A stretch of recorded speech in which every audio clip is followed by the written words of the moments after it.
नमस्कार, बहुत स्वागत है आप सभी का। मैं हूं आपके साथ कमरुद्दीन खान। 15 शहर 15 रिपोर्टर की शुरुआत करने से पहले इस वक्त की बड़ी खबर भोपाल से आ रही है, जहां पर विधायक प्रदीप लारिया के समर्थकों का प्रदर्शन देखने को मिल रहा है। बीजेपी दफ्तर में प्रदर्शन किया गया।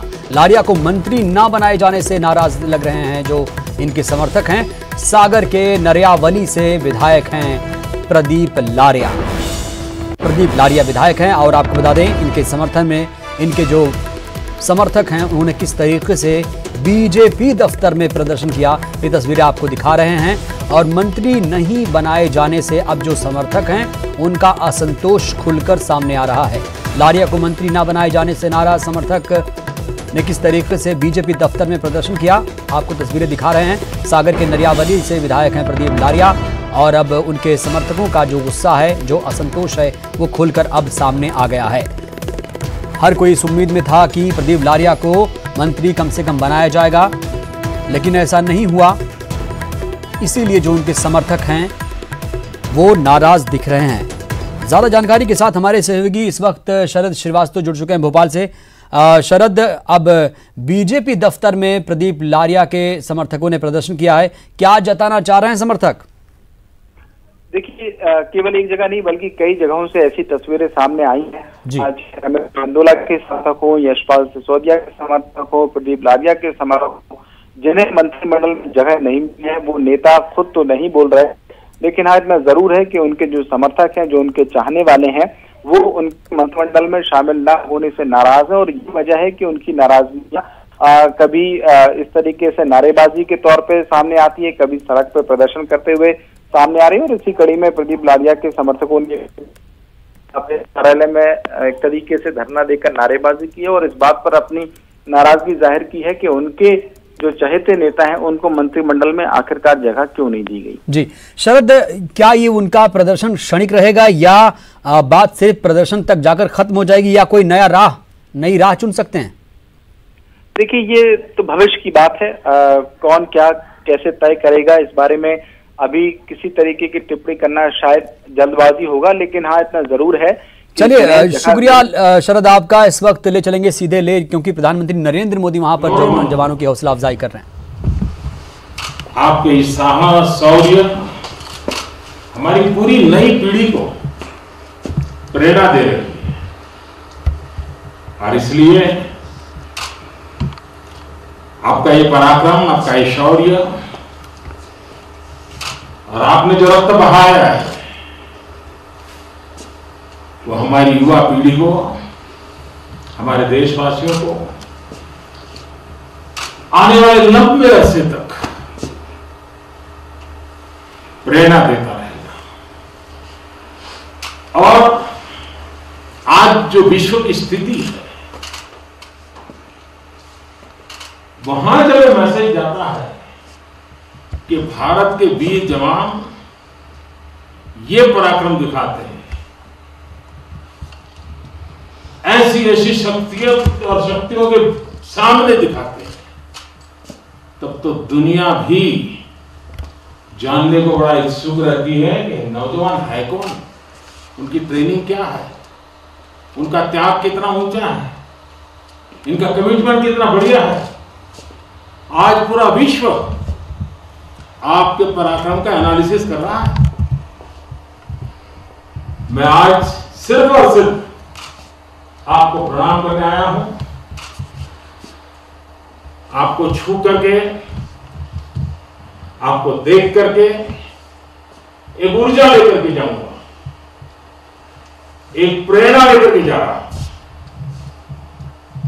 और हमारा भारत आत्मनिर्भर बने, दुनिया की किसी भी ताकत के सामने न कभी झुके हैं न कभी झुकेंगे। और ये बात मैं बोल पा रहा हूं आप जैसे वीर पराक्रमी साथियों के कारण। मैं आपको तो प्रणाम करता हूं, आपको जन्म देने वाली आपकी वीर माताओं को भी प्रणाम करता हूं, शत शत नमन करता हूं माताओं को, जिन्होंने आप जैसे वीर योद्धाओं को जन्म दिया है, पाला पोसा है, लालन पालन किया है और देश के लिए दे दिया है। उन माताओं का जितना गौरव करें, उनको जितना सर झुका करके नमन करें, इतना कम है। फिर एक बार साथियों, आप बहुत जल्द ठीक हो जाए, स्वास्थ्य लाभ हो और पुनश्च हरिओम, पुनश्च हरिओम। इसी मिजाज के साथ आओ हम सब मिल करके चल पड़ेंगे। भारत माता की जय। तो घायल जवानों की किस तरीके से हौसला अफजाई की प्रधानमंत्री नरेंद्र मोदी ने। उन माताओं को भी नमन किया जिन्होंने इनको जन्म दिया, जिन्होंने इनको पाला, जिन्होंने इनको पोसा, जिन्होंने इनका लालन पालन किया। तो लेह में आज जवानों की हौसला अफजाई करने के लिए पहुंचे, साथ ही साथ चीन को भी वहां से ललकारा। अब बात भोपाल की सीएम शिवराज और सिंधिया के बीच जो बैठक थी, फिलहाल वो खत्म हो चुकी है। मंत्रियों के विभागों के बंटवारे पर चर्चा हुई। सूत्रों के हवाले से बड़ी खबर, उपचुनाव की प्रचार की रणनीति पर भी मंथन हुआ। जल्द शुरू होंगे सीएम शिवराज और सिंधिया के चुनावी दौरे। तो अब चुनावी मोड में भी नजर आ चुकी है बीजेपी और इसी को लेकर भी आज सीएम आवास पर बैठक हुई, मंथन हुआ। हालांकि दो मुद्दे थे खास, एक उपचुनाव की रणनीति कैसे बनाई जाए और दूसरी बात ये कि जो मंत्रियों का विभाग है कैसे उसका बंटवारा हो, क्योंकि आपको बता दें 33 मंत्री हैं शिवराज कैबिनेट में। और छत्तीसगढ़ के रायगढ़ से खबर, जहां पर कैश वैन से करीब 13 लाख की लूट की वारदात सामने आई है। बाइक सवार बदमाशों ने कैश वैन पर गोलियां भी चलाई हैं और कैश वैन चालक की मौत भी हुई है। गोलीबारी में कैश वैन चालक की मौत हुई है।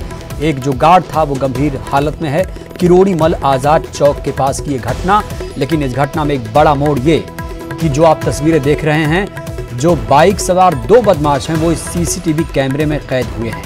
ये देखिए तस्वीरें आप। दिन दहाड़े किस तरीके से लूट की वारदात को अंजाम दिया गया, ये तस्वीरें खुद ब खुद दिखा रही हैं कि रायगढ़ में कानून व्यवस्था किस तरीके से है।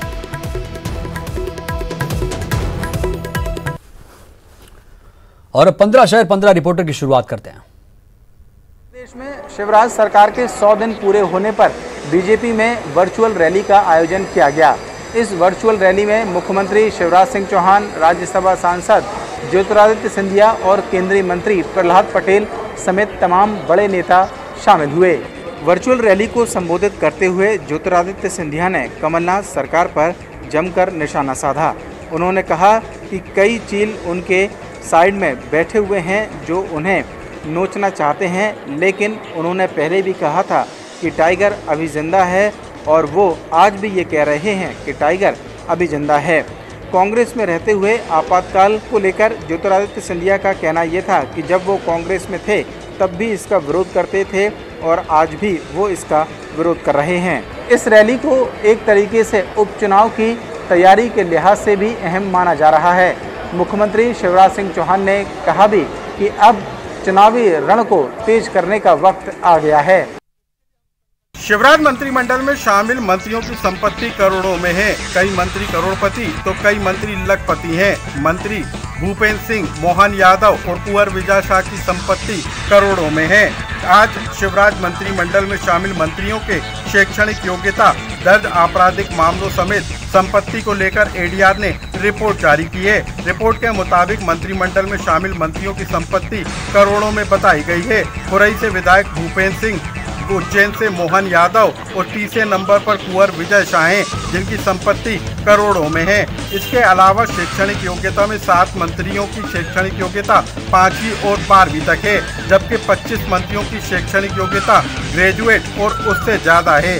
मंत्रियों पर दर्ज आपराधिक मामलों पर नजर डालें तो सबसे ज्यादा मामले मंत्री प्रद्युम्न सिंह तोमर पर हैं। तोमर पर 20 मामले दर्ज हैं। तोमर के बाद दिमनी से विधायक गिरिराज दंडोतिया पर मामले दर्ज हैं। कुल मिलाकर एडीआर ने जो रिपोर्ट जारी की है उसमें न सिर्फ मंत्रियों की शैक्षणिक योग्यता बल्कि उनकी संपत्ति से लेकर आपराधिक मामलों तक की जानकारी दी गई है। बीजेपी सांसद ज्योतिरादित्य सिंधिया के टाइगर जिंदा हूँ वाले बयान पर आज पूर्व सीएम कमलनाथ ने जमकर पलटवार किया है। पूर्व सीएम कमलनाथ अपने कई वरिष्ठ नेताओं के साथ आज रतलाम के सैलाना पहुंचे थे मूर्ति अनावरण कार्यक्रम में शामिल होने के लिए। इस दौरान उन्होंने मंच से ही प्रदेश की बीजेपी सरकार और सांसद ज्योतिरादित्य सिंधिया पर जमकर हमला किया। इस दौरान उन्होंने मंच से ही कहा कि ना ही मैं महाराजा हूँ और ना ही मैं चाय बेचता हूँ, मैं कमलनाथ हूँ। मैं ना ही टाइगर हूँ और ना ही पेपर टाइगर हूँ। यह जनता तय करेगी कि आखिर टाइगर कौन है और कौन पेपर टाइगर है। इस दौरान उन्होंने टाइगर की तुलना घोड़े से करते हुए कहा कि देश में तरह तरह के घोड़े हैं। एक शादी का घोड़ा है जो सज धज कर शादी में नाचता है और एक घोड़ा रेस वाला होता है। इस तरह के कई टाइगर भी होते हैं। वहीं पूर्व सीएम के इस बयान के अब कई तरह के मायने भी निकाले जा रहे हैं कि आखिर उन्होंने घोड़ा कहकर किसे संबोधित किया है और आखिर वो कौन घोड़ा है जो शादी में नाचता है और वो कौन सा घोड़ा है जो रेस में दौड़ता है। ज्योतिरादित्य सिंधिया ने टाइगर जिंदा है वाला बयान क्या दिया, प्रदेश में एक बार फिर टाइगर पॉलिटिक्स सरगर्म हो गई है। बयान के बाद कांग्रेस के कद्दावर नेताओं ने जहां इस पर प्रतिक्रिया दी है तो वहीं बीजेपी भी पलटवार कर रही है। दिग्विजय सिंह द्वारा ट्वीट के बाद बीजेपी के वरिष्ठ नेताओं ने बयान का समर्थन करते हुए दिग्विजय सिंह पर निशाना साधा है। भाजपा के पूर्व प्रदेश अध्यक्ष राकेश सिंह का कहना है कि बीजेपी का हर कार्यकर्ता खुद में टाइगर है। इस परिप्रेक्ष्य में ज्योतिरादित्य सिंधिया ने यह बयान दिया था, लेकिन हर बात के अलग अलग मायने निकालना दिग्विजय सिंह का काम है जो वे कर रहे हैं। गौरतलब है कि जैसे ही ज्योतिरादित्य सिंधिया द्वारा टाइगर जिंदा है वाला बयान दिया गया था, उसके बाद दिग्विजय सिंह ने ट्वीट करते हुए सिंधिया को आड़े हाथों लिया था। उन्होंने अपने ट्वीट में कहा था कि जब वे और माधवराव सिंधिया शिकार किया करते थे तब शिकार प्रतिबंधित नहीं था। इंदिरा गांधी के वाइल्ड लाइफ कंजर्वेशन एक्ट लाने के बाद वे सिर्फ शेर को कैमरे में उतारते हैं। शेर का सही चरित्र आप जानते हैं कि जंगल में एक ही शेर रहता है। वहीं अरुण यादव ने भी विवादित ट्वीट करते हुए टाइगर पॉलिटिक्स को हवा दी थी। गौरतलब है कि लगातार 2 दिनों से मंत्रिमंडल गठन के बाद टाइगर जिंदा है वाला बयान खासा सरगर्म है। बीजेपी हो या चाहे कांग्रेस, दोनों ही इसे लेकर जमकर राजनीति कर रहे हैं। कई दिनों से टल रहे शिवराज मंत्रिमंडल का विस्तार कल हो गया। शिवराज मंत्रिमंडल विस्तार में सागर विधायक शैलेंद्र जैन को जगह न मिलने पर विधायक शैलेंद्र जैन के समर्थक व बीजेपी कार्यकर्ताओं ने तालाब में जल सत्याग्रह कर विरोध प्रदर्शन जताया। मध्य प्रदेश में मंत्रिमंडल गठन के बाद सागर भाजपा में विरोध के सुरमुखर हो गए हैं। नगर विधायक को कैबिनेट में जगह नहीं मिलने से समर्थक और बीजेपी कार्यकर्ताओं में नाराजगी है।